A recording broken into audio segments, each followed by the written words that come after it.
अस्सलाम वालेकुम व्यूअर्स। आज मैं आप लोग के साथ शेयर करने जा रही हूँ डो बनाने की रेसिपी, पिज़्ज़ा डो। कि पिज़्ज़ा परफेक्ट पिज़्ज़ा डो कैसे बनता है जो बहुत अच्छा सा राइज़ होता है डबल वॉल्यूम में। तो इसके लिए मैंने ये मेजरमेंट जो कप होते हैं इनसे 3 कप मैंने लिया है मैदा। अब मैदे के अंदर पहले ये ड्राई इंग्रेडिएंट्स शामिल करेंगे। 2 table spoon milk powder, 1 table spoon sugar, मर्ज़ी पिसी भी ले लें, दानेदार भी ले लें जब भी वो डिज़ोल्व हो जाएगी।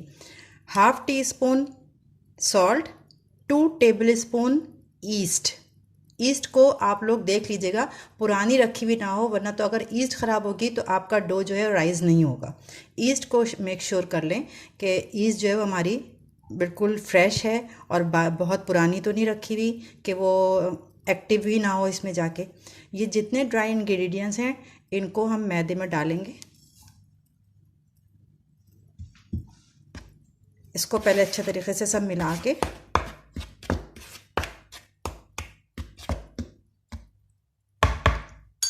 अब इसमें मैं 1 अंडा तोड़ के डालूंगी।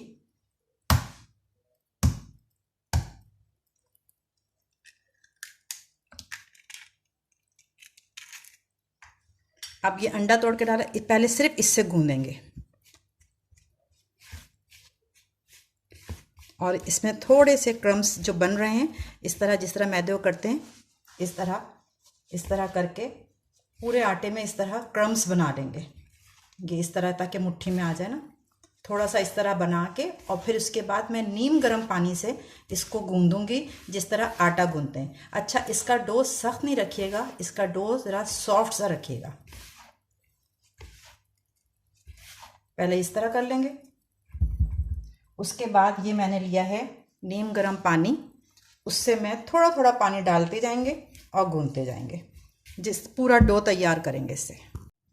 ये देखें डो के फॉर्म में आ गया पूरा आटा। अब मैं उसी नीम गर्म पानी को मैंने इस प्याले में डाल लिया, थोड़ा थोड़ा पानी लगा के अब इसको, इस आटे को इस तरह सॉफ्ट करेंगे।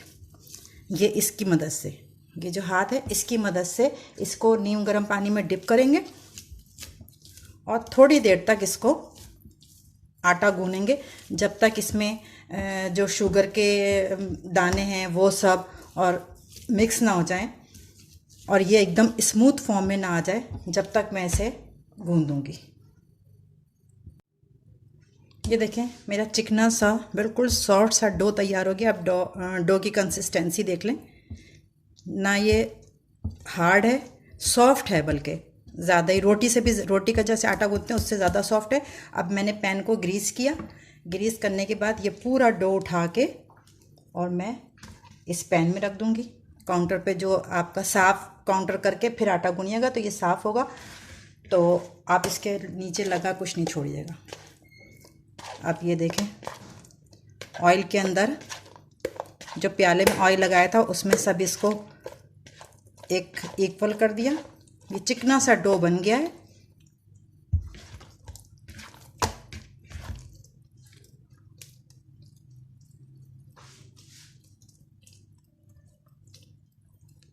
इस तरह करके ये देखें इस तरह डो तैयार हो गया आपका। अब इसको इस बाउल में रख के और मैं ऊपर से इसको ढककर किसी गर्म जगह पे इसको रख देंगे। तकरीबन 2 से 3 घंटे लगेंगे। जब ये राइज़ हो जाएगा तो मैं आपको दिखाऊंगी। ये पिज़्ज़ा के लिए ये डो बिल्कुल परफेक्ट है और बहुत राइज़ होगा। ये प्याला पूरा यहाँ तक भर जाएगा, आप देखिएगा। मैं आपको दिखाऊंगी जब ये 1-2 घंटे के बाद राइज़ हो जाएगा तो आपको इसकी शक्ल दिखाऊंगी। ये देखें ये 2 घंटे में इतना राइज़ हो गया था, कितना फूल गया था। अब मैंने इसको पंच करके इसको फिर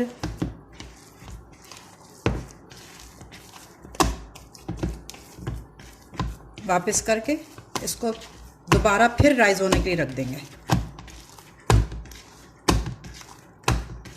1 घंटे के बाद बीच में निकाला, इसको पंच डाउन किया और ऑयल लगा के और फिर मैं इसको राइज़ होने के लिए दोबारा रख रही हूँ।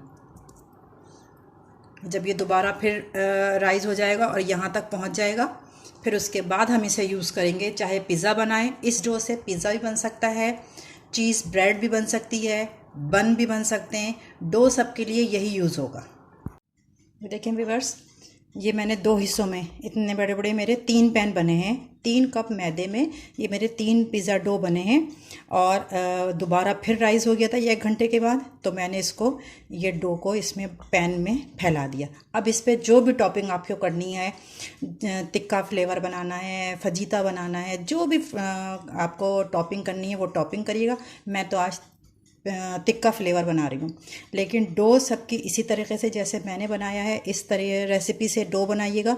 इंशाल्लाह बहुत राइस होगी और बहुत ही फ्लफ़ी सा और अच्छा पिज़्ज़ा बनेगा। और अगर आप इसको थिन करना चाह रही हैं तो इस वक्त जब से ये पिज़्ज़ा मैंने लगा दिया, तो इससे फॉक से इसके ऊपर आप फॉक से निशान लगा दीजिएगा, तो ये फिर फ्लफ़ी नहीं होगा, ये थिन पिज़्ज़ा बन जाएगा। इसका लेयर थोड़ी पतली रखिएगा और करने के बाद ये फॉक से निशान लगा दीजिएगा, तो वो फिर फूलेगा नहीं आपका, वो थिन पिज़्ज़ा क्रस्ट बनेगा और ये फ्लफ़ी बनेगा। ठीक है, इसी रेसिपी से आप लोग पिज़्ज़ा डो बनाइएगा, चाहे वो चिकन ब्रेड में यूज़ कर लें, बन में यूज़ कर लें, ब्रेड बनाएं, तो आपको कभी भी कोई शिकायत नहीं होगी कि हमारा जो है वो राइस नहीं हुआ या बन फूला नहीं। इंशाल्लाह बहुत अच्छा आपकी जो भी चीज़ तैयार होगी बहुत अच्छी होगी। अगर इस रेसिपी मेरी पसंद आई तो इसको सब्सक्राइब करिए मेरे चैनल को। इस रेसिपी से डो बनाने के बाद जो भी आपको कमेंट्स देना है मेरे चैनल पे आके कमेंट्स दिए, ताकि मुझे भी पता चले कि किसने किसने ट्राई किया है और कौन कामयाब हुआ है, किसका अच्छा बना है। ठीक है, अल्लाह हाफिज़।